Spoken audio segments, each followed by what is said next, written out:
Alam nating lahat ang himig ng lupang hinirang, pero alam mo ba ang kasaysayan nito? Paano ito naging puso ng ating bayan? Taong 1878, ang Pilipinas ay malapit ng lumaya mula sa pananakop ng Espanya.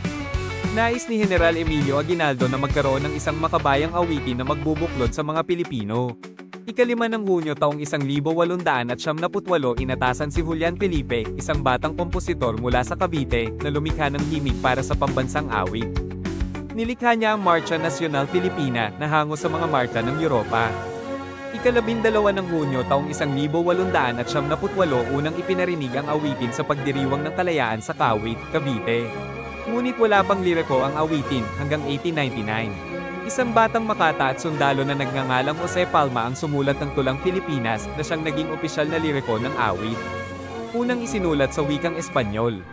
Tierra dorada, hija del sol de oriente, su fuego. Isinalin sa Ingles noong panahon ng pananakop ng Amerika. Land of the morning, child of the sun returning, with fervor burning, thee do our souls adore, land dear and holy. Noong 1956, isinapormal ang bersyong Pilipino na ngayon ay kilala bilang Lupang Hinirang.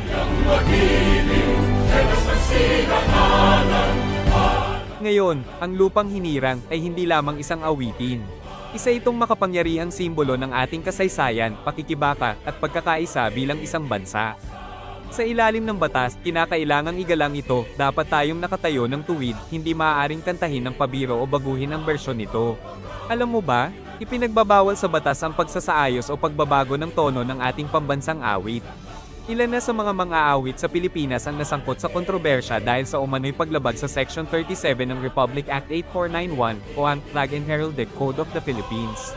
Abangan ito sa ibang episode ng Learn PH. Sa susunod na iyong awitin ng Lupang Hinirang, alalahanin natin ang kasaysayan at kahulugan nito.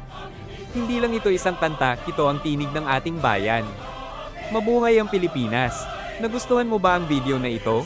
Huwag kalimutang i-like, mag-subscribe, at i-click ang notification bell para sa iba pang kwento ng ating bayan.